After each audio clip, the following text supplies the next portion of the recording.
The Property Council says a reset to quake-prone building standards will prevent buildings from being left empty.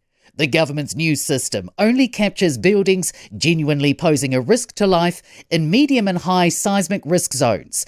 It'll see Auckland, Northland and the Chatham Islands removed from the regime. Coastal Otago, including Dunedin, will be classified as a medium seismic hazard area and will remain within the earthquake-prone building system. It'll mean nearly 3,000 buildings will no longer be considered earthquake-prone. Chief Executive Leonie Freeman says the current rule saw many owners choosing abandoning their buildings instead of strengthening. The analogy I can think of is like for car engines. And a rule came in which said every 10 years you've got to replace your car engine, regardless of whether you need to, whether it's run down or whatever. That's what we've had. Concern over what's being forgotten in our health system to meet government targets. It set targets around cancer treatment access, childhood immunisation rates, ED stays and wait times. The latest stats show child immunisations are up 5% to 82%, while shorter ED stays have improved by just over 2%.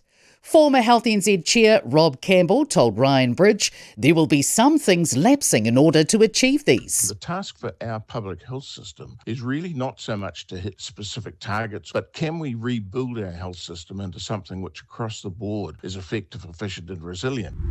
The Reserve Bank's conceded earlier or more aggressive OCR hikes may have reduced inflation sooner. It's been reviewing its response to the recent 3-year period of high inflation. Chief Economist Paul Conway says the central bank was also required to maintain maximum sustainable employment. It had limited data and less accurate forecasts due to COVID uncertainty.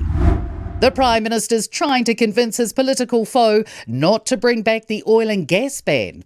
Christopher Luxon has written to Labour leader Chris Hipkins, saying the country's in the unenviable position of importing vast quantities of coal to keep the lights on.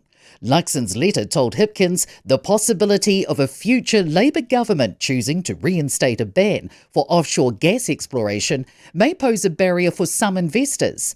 The PM asked for Labour to commit to supporting offshore exploration for natural gas for at least the next decade.